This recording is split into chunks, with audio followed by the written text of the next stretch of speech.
Secret of the Conde Hermanos by Clarissa Bell. Chapter 29. So, how did it go? Helena asked as she sat with Blaze dozing on her lap beside the cozy fire Gwen had lit in the fireplace. It was drizzling outside, so Helena, consequently, had cut short their visit to feed the swans in the nearby meditation garden and come to visit Gwen instead.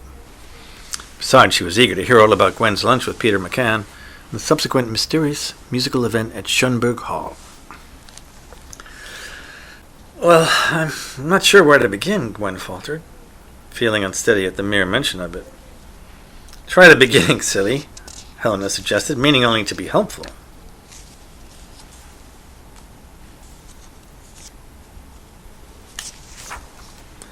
Well, in the beginning, of course, is fascinating, I'll grant you. But it's the end that defies believability, Gwen warned her friend. All right, then, Helena conceded. Have it your way. Start with the end, if the end is the beginning. Just start, for heaven's sake, she giggled. Peter knew Dr. Cordero, Gwen stated flatly. How? Came Helena's shocked reply. He was his vet, Gwen explained matter-of-factly. Astonishing was all Helena could say. I thought so too, Gwen nodded knowingly. What does it all mean? How can you, of all people, ask such a question? Helena laughed incredulously. Do you really not know? At this point, Blaze and Bartholomew emerged from the kitchen to eavesdrop, no doubt, while also pretending to take pleasant naps by the fire.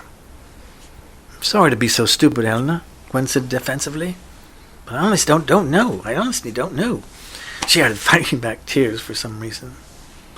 Think about it, Gwen, Helena said, backpedaling gently. Who recognized your white kitten to be the soul of your Conde Hermanos? Who recognized my daughter to be the soul of my beloved cat? Who recognized the power of Bartholomew to speak for Blanquita's departed soul? And who could even see Blanquita's spirit soaring with the hawks in the thermal updraft? Don't you see? Dr. Cordero clearly sent Peter McCann, by means of the puppy, to contact you? Dr. Cordero approves of Peter McCann, is what it all means. Now the only question is, do you? I do, Gwen said, sniffling as Helena handed her a tissue. And he has invited me to the Getty Museum on Thursday to hear him play violin with his chamber ensemble. Well, now, that's very auspicious, Helena replied, with obvious satisfaction. Why? Gwen asked, cluelessly blowing her nose.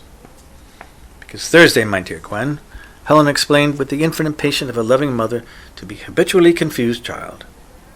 After all, that is Valentine's Day.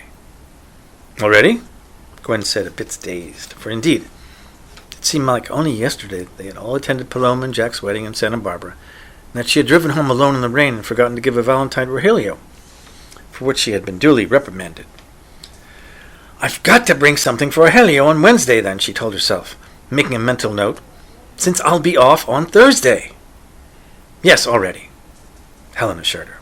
Lysander and I are planning to stay home and order anchovy pizza. Blaze's taste buds are branching out a bit, and anchovies are her latest food fetish. And sure enough, at the mere mention of the anchovies, the sleeping child began to stir. Alice will be joining us and bringing pain de chocolat from Little French Place she swears by on Montana Avenue, Helena said brightly. I'm planning to invite you too, my dear, but it's clear now you will be otherwise engaged. Yes, Gwen said, allowing herself to smile as she watched the two cats stretching and heading back toward the kitchen. But since anchovies are involved, Bartholomew and Blaze might also like to come in my stead, she teased her friend laughingly. They would be more than welcome, Helen teased back.